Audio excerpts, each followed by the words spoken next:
실장이 오늘 공개 출석 전날 바로 검찰에서는 앞서 하명 수사 의혹, 선거 개입 의혹과 관련해서 조금 전에 언급했었던 송철호 그 울산시장, 뭐 송병기 전 경제부시장 등 13명 무더기를 기소했잖아요. 네. 근데 이 과정에서 이성윤 서울중앙지검장만 반대 의견을 냈다.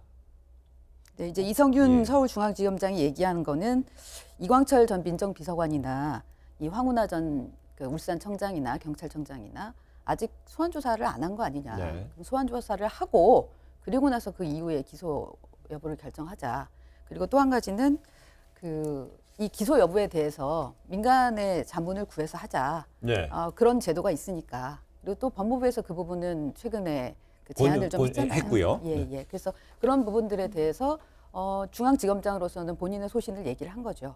그런데 이제 이 부분을 윤석열 검찰총장은 회의라는 외피를 만들었고 그 회의를 통해서 논의를 함으로써 그 전에 윤석열 패싱, 이성윤 패싱 하면서 그 다음번에 감찰 논란까지 나왔던 네. 이 대목을 피해가려고 한 대목이 그 회의를 이제 외피, 네. 외 보호막이라 말씀하셨는데 실질적으로 또 회의 발언도 공개 다 기록을 해놨다고 그렇죠. 그랬잖아요. 네, 기록에 이례적이라고 얘기를 하더라고요. 모든 사람들의 발언을 다 적었다. 근데 윤석열 검찰총장 입장에서는 그럴 수밖에 없었을 거예요. 이전에 무슨 이제 말씀하신 대로 패싱 논란이 있었고요. 중앙지검장 사인 안 했는데 왜 검찰총장이 직권으로 통과시키느냐라는 이야기가 있었기 때문에 실제로 수사를 담당했던 사람들 30여 명이 수사한 사건 아닙니까? 네. 그리고 담당 부장, 그리고 또 추미애 법무장관이 취임한 이후에 전격적인 소위 말하는 인사 태풍이라고 했던 그 와중에 온 분이에요. 네. 그 담당 부장을 놓고 그 30명 넘는 분들이 수사한 내용을 가지고 이제 기소 결정을 하는 거죠. 그래서 윤석열 총장 입장으로서는 총장으로서도 이 과정이 어떻게 진행됐는지를 남길 필요가 있다라고 생각을 했을 거고요. 네. 이성윤 중앙지검장의 입장이 저는 여기서 굉장히 이제 재밌는데요. 이성윤 중앙지검장 입장에서는 추미애 장관, 그러니까 문재인 대통령의 뭐 후배다라는 꼬리표가 달려 있는 이분은 추미애 장관이 지금 중앙지검장에 이제 임명을 했고 그 이후에 1차적으로는 방어를 했느냐 했는데 방어를 잘 못했다는 평이죠. 왜냐하면 그 패싱 논란이 있었기 때문에. 근데 두 번째 지금 이 13명 관련된 기소에서도 이분은 나는 최선을 다했다라는 기록을 남기기 위해서라도 이 회의록을 다 일일이 작성하는데 동의하지 않았겠는가. 근데 어쨌든 이번에도 기소는 됐어요. 그래서 네. 이성윤 지검장 입장에서는 내가 문제가 아니라 나를 둘러싼 윤석열 검찰총장이라든지 그리고 실제로 온 담당 부장의 이제 그런 문제들을 더 지적하는데 이런 회의록이 오히려 더 플러스가 되는 여기서 담당 상황이 부장이라는 거는 그 법무부 장관, 추미애 장관 이후에 있었던 대검에 관련된 그렇죠. 공공수사부장도 그렇죠. 네, 네. 이성윤 지검장이랑 입장이 달랐다는 같지 않았다는 거죠. 그 얘기를 그렇죠. 하는 것 같아요. 그렇죠. 네. 예, 예.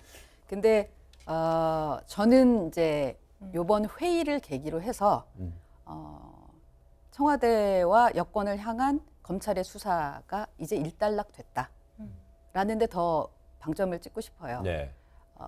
이 13명 무더기로 기소한 이후에 청와대하고 법무부에서 구체적으로 코멘트가 나온 적이 없습니다. 네. 그러면 요 세 가지 사건이 어떻게 정리가 되냐면, 그러니까 조국 전 장관의 비위 의혹과 관련된 사건, 네. 그다음에 울산시장 이제 선거 개입 의혹 사건, 유재수 감찰 무마 사건, 요 세 가지를 가지고 지금 계속 논란이 되었었는데 거의 일단락이 됐죠. 임종석 그 실장 오늘 들어가서 조사받는 거 말고는. 그렇다면 검찰은 검찰대로 우리는 무더기 기소로 우리가 할 일 다 했고, 그리고 이제는 이제 법적인 부분은 재판에서 나올 거다라는 부분인 거고요. 청와대 입장에서는 그동안에 이제 이 부분에 대해서 검찰의 이 무더기 기소 부분에 대해서 문제들이 계속했지만 어쨌든 그 여러 가지 논리로 본인들이 검찰이 무엇이 문제인지를 얘기를 했었고, 그리고 다양한 과정을 거쳐서 검찰 개혁을 위한 작업들은 하고 있었고, 네. 정치적인 판단은 이제 국민이 총선을 통해서 해줄 거고, 그렇다면 법적인 부분은 재판에, 정치적인 부분은 국민에 맡기면서 양쪽이 내부에서 싸우는 부분은 일단락을 짓는 그런 쪽으로 가고 있는 거 아닌가? 예, 그런 그렇다면은요. 쪽 생각을 해봅니다. 이른바 무더기 기소가 나온 게 어제 시점이었고요. 그보다 하루 앞서서 법무부에서는 네. 그 검찰 협의체를 활용해서 기소 여부를 협의체를 이용해서 검토하라는 얘기를 있었는데, 그렇다면은 오늘 이 시점 아직까지는 없었습니다만 법무부에서도 이런 네. 무더기 기소에 대해서 별도 입장을 안 낼 거라고 생각하시는 거겠죠?